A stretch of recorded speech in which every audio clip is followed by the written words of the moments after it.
नदी के किनारे टूटी प्रार्थनाएं, एक खामोश चीख की दस्तावेजी दास्तान। घाटी जहां आकाश जमीन से लपटता था। कभी कभी प्रकृति इतनी सुंदर होती है कि वो खुद भी अपने सौंदर्य पर शर्मिंदा हो जाए।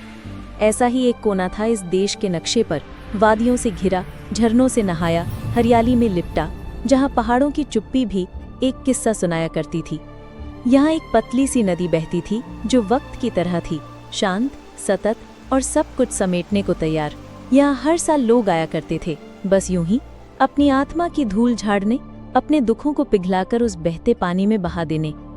इस साल भी आए थे, छोटे छोटे बच्चों के साथ, बूढ़ी आंखों की छांव तले, नई नई शादियां, कुछ प्रेमी जोड़े, कुछ अपने अंतिम सफर पर निकले रोगी, सभी बस एक छोटे से सुकून की तलाश में। लेकिन उन्हें क्या पता था कि इस बार वे सुकून नहीं बल्कि संघर्ष के सबसे काले पन्नों का हिस्सा बनने आए हैं। फूरों में बारूद की गंध। उस सुबह भी सूरज वैसे ही उगा था जैसे रोज उगता है, लेकिन कुछ था जो बदला बदला सा था। घाटी में चलती हवा थोड़ी भारी थी, जैसे वो कुछ छिपा रही हो। कुछ स्थानीय गाइडों ने कहा था कि इस बार कुछ लोग देखे गए हैं जो आम नहीं लगते, लेकिन सैलानियों को कौन सी फिक्र थी।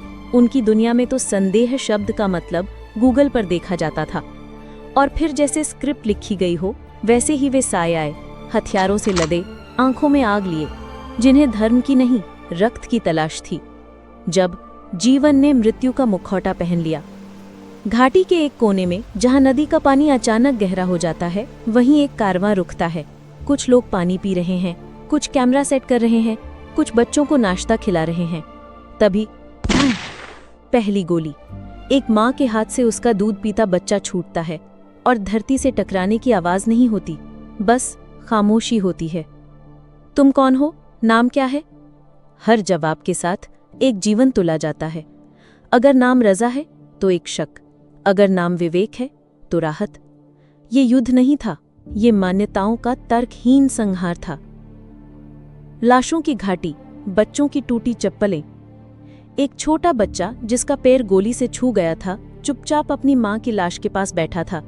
उसकी आंखों में आंसू नहीं थे, वो डर की उम्र पार कर चुका था।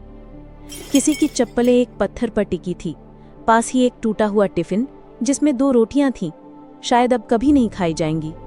और फिर एक प्रार्थना माला जो शायद किसी ने अपनी जान बचाते समय जमीन पर फेंक दी थी। उस पर खून के छींटे थे।